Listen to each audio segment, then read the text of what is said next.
है अपने constituent assembly की वर्किंग को पढ़ने वाले हैं। प्रीवियस लेक्चर में हमने कॉन्स्टिट्यूएंट असेंबली की कंपोजिशन और इंटरिम गवर्नमेंट की फॉर्मेशन के बारे में पढ़ा था। आज हम जो है वर्किंग देखेंगे कि अब हमारी जो कॉन्स्टिट्यूएंट असेंबली थी उसने अपना काम कैसे किया, उसने संविधान को जो है अपने कॉन्स्टिट्यूशन को किस तरीके से बनाया गया है ना। तो हम देखेंगे कि जब कॉन्स्टिट्यूएंट असेंबली हमारी इलेक्ट होकर आती है, जो बनती है, उसके बाद पहली मीटिंग होती है कॉन्स्टिट्यूएंट असेंबली की। ओके, अभी भी जैसे हम देखते हैं कि हमारे लोकसभा के इलेक्शन होते हैं या लेजिस्लेटिव असेंबलीज के इलेक्शन होते हैं, और जब पहली मीटिंग होती है, उनकी पहली बैठक होती है, तो उसका सबसे पहला काम क्या होता है कि जो हमारे न्यू एमपीज और एमएलएज इलेक्ट होकर आए हैं उनको ओथ दिलवाना और उसी असेंबली में से एक परमानेंट जो है स्पीकर को और चेयरमैन का मींस वो करना, सिलेक्ट करना, ओके, अपॉइंट करना एक स्पीकर और चेयरमैन को। तो ये एक प्रोसेस होती है और वो करवाने वाले को हम बोलते हैं, जो ये दोनों काम कराता है उसको हम बोलते हैं प्रोटेम स्पीकर। ओके, तो प्रोटेम स्पीकर का ये दो काम होते हैं। ये फ्रेंच प्रैक्टिस है जिसके द्वारा प्रोटेम स्पीकर को अपॉइंट किया जाता है। और कौन बनता है वो प्रोटेम स्पीकर? जो भी उस असेंबली का सीनियर मोस्ट मेंबर होता है उसको हम प्रोटेम स्पीकर बनाते हैं। और उस प्रोटेम स्पीकर के दो काम होते हैं। पहला कि असेंबली के मेंबर्स को ओथ दिलवाना, उनको शपथ ग्रहण कराना, और दूसरा उन्हीं मेंबर्स में से एक परमानेंट चेयरमैन का, स्पीकर का जो है सिलेक्शन करना, उसको अपॉइंट करवाना उसी मेंबर्स में से, ओके, उन्हीं मेंबर्स के द्वारा। तो ये फ्रेंच प्रैक्टिस है जिसको हम फॉलो करते हैं। यही चीज जो है हमारे कॉन्स्टिट्यूएंट असेंबली में भी की गई थी। जब हमारी पहली मीटिंग होती है कॉन्स्टिट्यूएंट असेंबली की, तो उसका सबसे पहला काम होता है कि एक सीनियर मोस्ट जो मेंबर है उसको हम टेम्पोरेरी प्रेसिडेंट बनाएं, और फिर वो जो मेंबर होगा वो हमारे परमानेंट मेंबर का क्या कराएगा, प्रेसिडेंट का इलेक्शन कराएगा, मीन्स उसको इलेक्ट करवाएगा। तो पहले जो बनते हैं हमारे टेम्पोरेरी प्रेसिडेंट वो थे कौन? डॉक्टर सचिन आनंद सिन्हा। ओके, ये सीनियर मोस्ट मेंबर थे असेंबली के। इनको टेम्परेरी प्रेसिडेंट बनाया जाता है। और ये कब होता है? फर्स्ट मीटिंग में। फर्स्ट मीटिंग कब होती है? 9 दिसंबर 1946 में। ओके, 9 दिसंबर 1946 में हमारी पहली मीटिंग होती है और उस मीटिंग में टेम्परेरी प्रेसिडेंट बनाया जाता है सीनियर मोस्ट मेंबर को, हमारे जो थे डॉक्टर सचिन आनंद सिन्हा, और इन्हीं के साथ ही वाइस प्रेसिडेंट भी बनाए जाते हैं Frank Anthony. Okay, Frank Anthony. अब हम देखेंगे कि जो हमारी पहली मीटिंग होती है उसमें टोटल कितने कॉन्स्टिट्यूएंट असेंबली के मेंबर्स पार्टिसिपेट करते हैं। तो हम देखेंगे कि हमारी कॉन्स्टिट्यूएंट असेंबली में जो टोटल स्ट्रेंथ थी वो 389 थी इस टाइम, बट इसमें ओनली 211 मेंबर्स जो है पार्टिसिपेट करते हैं। मुस्लिम लीग एंड प्रिंसली स्टेट के जो मेंबर्स थे वो दोनों ही इस असेंबली में प्रेजेंट नहीं होते हैं, पार्टिसिपेट नहीं करते हैं। ओके, जैसा हमने प्रीवियस लेक्चर में देखा था कि उनको जो डिमांड थी पाकिस्तान बनाने की, तो इस वजह से वो क्या करते हैं, इंटरिम गवर्नमेंट में भी स्टार्टिंग में प्रेजेंट नहीं होते हैं, आते नहीं है, बाद में ज्वाइन करते हैं। इसी तरह से वो यहाँ भी जो है नहीं आते हैं। और इनके साथ प्रिंसली स्टेट्स भी, उनको भी क्या था कि उन्हें भी अपना जो है प्रिंसली स्टेट वाले एक रियासत के तौर पे बना रहना था, उन्हें भी विलय नहीं करना था, इंडिया के अंदर कोई स्टेट नहीं बनना था उनको, है ना। तो वो लोग भी क्या करते हैं, इसमें पार्टिसिपेट नहीं करते, बट ग्रेजुअली दोनों ही बाद में शामिल हो जाते हैं। फर्स्ट मीटिंग का अगर पूछा जाएगा तो ओनली 211 मेंबर्स होते हैं, बाद में दोनों आ जाते हैं। और फिर हम देखते हैं कि हमारे पार्टीशन हो जाता है पाकिस्तान का जब पार्टीशन हो जाता है तो 389 जो सीट्स थी वो भी कम हो जाएंगी अब, क्योंकि कुछ सीट्स पाकिस्तान डोमिनियन में चली जाएंगी। तो हम देखेंगे कितनी जाती हैं वो। तो वो जो हमारी 389 सीट्स थी ना, 389, उसमें से अब बचती हैं कितनी हमारे पास? 299 seats after partition of India and Pakistan. 229 seats हमारी हो जाती हैं ब्रिटिश इंडिया रिप्रेजेंट करता है, और 70 सीट्स प्रिंसली स्टेट्स। ओके, अब हमने क्या देखा? सबसे पहले हमने फर्स्ट मीटिंग देख ली, 9 दिसंबर 1946 को होती है। उसमें हमारे एक टेम्परेरी प्रेसिडेंट को इलेक्ट किया जाता है, जो चूज किया जाता है, जो कि सीनियर मोस्ट मेंबर होते हैं डॉक्टर सचिन आनंद सिन्हा। उन्हीं के साथ हम देखते हैं कि एक वाइस प्रेसिडेंट फ्रैंक एंथनी को अपॉइंट किया जाता है। और हम देखते हैं कि टोटल मेंबर्स जो थे वो 211 थे। ये जो फैक्ट है ना, ये डायरेक्ट हमारे क्वेश्चंस बनकर आते हैं प्रीलिम्स में। ओके, कि पहले जो टेम्पोरेरी प्रेसिडेंट बनाए गए थे वो कौन थे। इनके साथ अभी 2022 वाले एग्जाम में फ्रैंक एंथनी वाला क्वेश्चन आया था कि वाइस प्रेसिडेंट कौन थे टेम्पोरेरी हमारे, तो ये कौन थे, फ्रैंक एंथनी, जो कि सिर्फ एकमात्र एंग्लो इंडियन थे जो कॉन्स्टिट्यूएंट असेंबली में एंग्लो इंडियन कम्युनिटी का रिप्रेजेंटेशन कर रहे थे। तो ये भी इंपॉर्टेंट है, इनका फैक्ट एक है ना। फिर हम देखेंगे कि जो सेकंड हमारी मीटिंग में 11 दिसंबर 1946 को क्या होता है कि अब परमानेंट प्रेसिडेंट को क्या किया जाएगा, अपॉइंट किया जाएगा।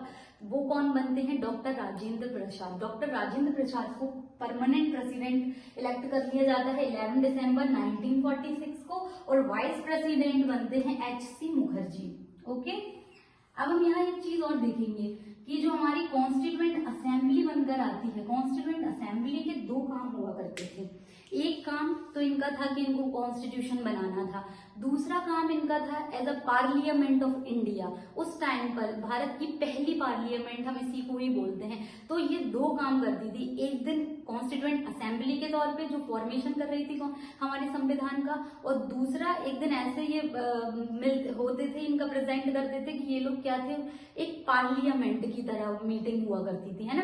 उस टाइम पर क्या था कि जो कुछ भी बेसिक ऑर्डिनरी रूल्स और लॉज की जरूरत हमें थी इंडिया के अंदर, तो उसको इनेक्ट कौन करता था, हमारी जब हमारी constituent assembly as a parliament काम करती थी, और फॉर्मेशन चलता था जब हम कॉन्स्टिट्यूएंट असेंबली के तौर पर मीट करते थे, है ना। तो जब हम कॉन्स्टिट्यूएंट असेंबली के तौर पर जो है मीटिंग्स होती थी, है ना, प्रेसाइडिंग्स होती थी, तो जो प्रेसिडेंट होते थे, जो चेयर्ड करते थे उस असेंबली को, तब करते थे राजेंद्र प्रसाद, डॉक्टर राजेंद्र प्रसाद। और जब हमारी constituent assembly as a parliament बैठक होती थी उनकी एज अ पार्लियामेंट, तब कौन करता था चेयर्ड मीटिंग्स को, वो करते थे जीवी मावलंकर। ओके, तो उनको हम पहला स्पीकर भी बोलते हैं अपना, तो जीवी मावलंकर इंपॉर्टेंट नाम है, इसको भी आप लोग लर्न कर लेना। ओके, अब हम देखते हैं कि ये हो गया 11 दिसंबर को हमने परमानेंट अपने प्रेसिडेंट को अपॉइंट कर लिया। अब हम देखेंगे एक ऑब्जेक्टिव रिजोल्यूशन पास किया जाता है, प्रस्तुत किया जाता है, मीन्स हम क्या करते हैं, असेंबली में रखते हैं, किसके द्वारा,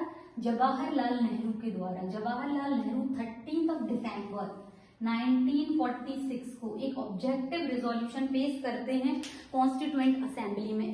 ये क्या होता है ऑब्जेक्टिव रिजोल्यूशन, देखो ऑब्जेक्टिव रिजोल्यूशन मीन्स जब हम अपने कॉन्स्टिट्यूशन बनाने जा रहे हैं इंडिया का, तो उसका कुछ उद्देश्य है ना। कोई कॉन्स्टिट्यूशन बनाने के लिए हमारे भारत के अंदर हमने कुछ सोचा होगा ना कि हमें कंट्री का रूल कैसा रखना है, हमें इंडिया को कैसी कंट्री बनाना है, हमें उसके अंदर जो रूल्स एंड रेगुलेशन है कैसे करने, हमें जस्टिस कैसा करना है, फ्रीडम होनी चाहिए लोगों को, है ना, socially, economically and politically equality होनी चाहिए। कुछ इस तरीके के उद्देश्य जो थे कि एक भारत बनने वाला है तो उसके मेन ऑब्जेक्टिव्स क्या क्या होंगे, तो वो इस उद्देश्य प्रस्ताव में ये क्या करते हैं, प्रेजेंट करते हैं 13 दिसंबर 1946 में, जिसको हम अपने फंडामेंटल्स कॉन्स्टिट्यूशन का, और हम इसको एक फिलोसफी भी कह सकते हैं कि पूरे कॉन्स्टिट्यूशन की फिलोसफी एक ऑब्जेक्टिव रिजोल्यूशन में ये प्रेजेंट करते हैं। बाद में इसी ऑब्जेक्टिव रिजोल्यूशन को एज अ प्रीएम्बल, जिसको हम हिंदी में उद्देशिका बोलते हैं, एक उद्देशिका के तौर पर हम अपने कॉन्स्टिट्यूशन में शामिल करते हैं। और कॉन्स्टिट्यूशन के फ्रंट पेज पर हम पहले देखते हैं प्रीएम्बल, इसको हम अपने कॉन्स्टिट्यूशन का एक एसेंस मान सकते हैं। अगर आपको समझना है कि हमारे कॉन्स्टिट्यूशन में क्या क्या प्रोविजंस होंगे, किस तरीके से हमारी जो कंट्री है वो रूल करने वाली है, अपने लोगों के साथ कैसे लॉज बनाने वाली है, क्या हमारी कंट्री का जो है वो रहेगा आगे का, सोशली क्या सिस्टम होगा, जो पॉलिटिकल सिस्टम कैसा होगा, वो सब हमें एक एसेंस के रूप में प्रीएम्बल में देखने को मिलता है। इसलिए हम क्या बोलते हैं इसको, उद्देशिका।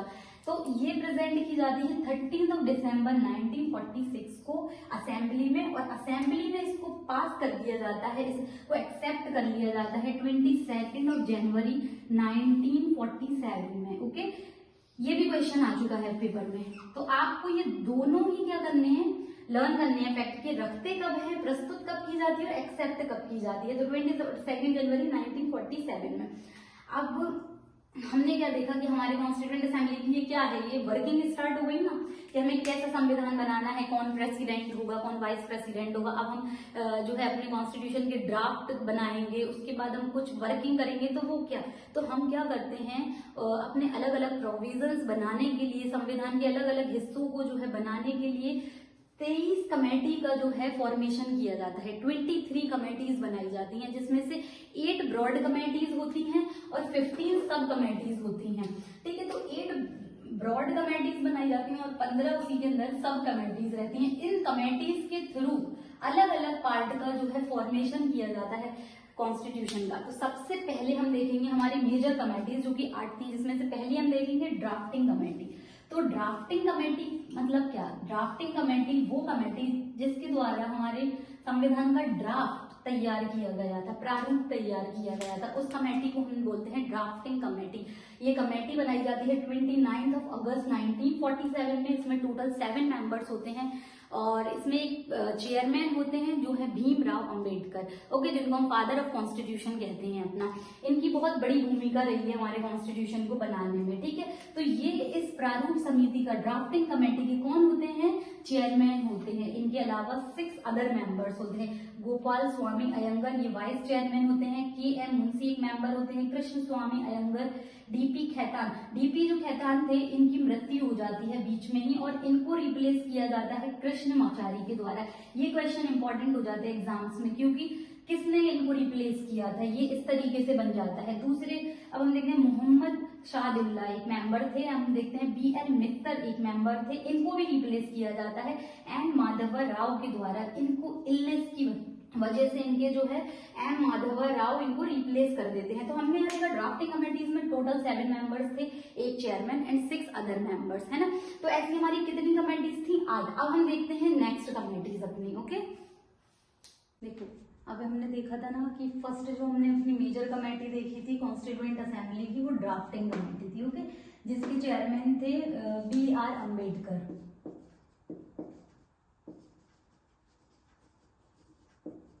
अब हम जो है मेजर माइनर टोटल 23 में से जो इम्पोर्टेंट है हमारे पॉइंट ऑफ व्यू से एग्जाम के, उनको हम देखेंगे। ठीक है, और इनको आपको लर्न करना है एज इट इज। तो हम देखेंगे कि ड्राफ्टिंग कमेटी के होगा BR Ambedkar, then union and power committee के होते हैं जवाहरलाल नेहरू। ये चेयरमैन है और ये कमेटीज हैं, है ना। तो इन कमेटी और इन चेयरमैन के नेम अपन को लर्न करने हैं। यूनियन कॉन्स्टिट्यूशनल कमेटी, इसके भी कौन चेयरमैन होते हैं, जवाहरलाल नेहरू। देन हम देखते हैं provincial constitutional committee, Sardar Vallabh भाई पटेल। उसके अलावा fundamental rights and minority committee के भी कौन होते हैं, सरदार वल्लभ भाई पटेल। लेकिन इनकी जो अलग अलग 2 सब कमेटीज होती हैं, फंडामेंटल राइट्स की एक अलग सब कमेटी होती है जिसके चेयरमैन होते हैं JB Kripalani, and minority committee की भी एक अलग सब कमेटी होती है जिसके चेयरमैन होते हैं HC मुखर्जी। देन हम देखेंगे rules and procedure committee, steering committee, ad hoc committee on national flag. इन तीनों के ही कौन होते हैं, चेयरमैन राजेंद्र प्रसाद, ओके। और इसके अलावा एक और कमेटी है finance and staff committee, okay, इसके भी कौन है, राजेंद्र प्रसाद। तो इन 4 कमेटीज के प्रेसिडेंट कौन होते हैं, Rajendra Prasad. Rules and procedure, steering and ad hoc committee on national flag, इन चारों कमेटी के प्रेसिडेंट होते हैं राजेंद्र प्रसाद। उसके अलावा एक एडहॉक कमेटी होती है सुप्रीम कोर्ट पर, ऑन सुप्रीम कोर्ट, इसके होते हैं S वरदाचार्य, ओके। एंड हम देखते हैं north east frontier tribal areas and Assam excluded and partially excluded areas sub committee, Gopinath Bordoloi.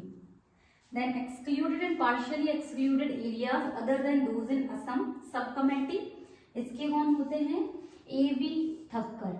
ये डायरेक्ट एग्जाम में आते हैं क्वेश्चंस कि किस कमेटी के चेयरमैन कौन थे। इनकी वर्किंग अपन को नहीं अंदर इतनी देखनी है, ये इन लोगों ने इसी कमेटीज के थ्रू जो है अलग अलग पार्ट्स को कॉन्स्टिट्यूशन के क्या किया है, बनाया था। और इनका हमें सिर्फ इतना देखना है अपने एग्जाम पॉइंट ऑफ व्यू से कि इनके चेयरमैन कौन थे, ओके, किस कमेटी के कौन चेयरमैन थे।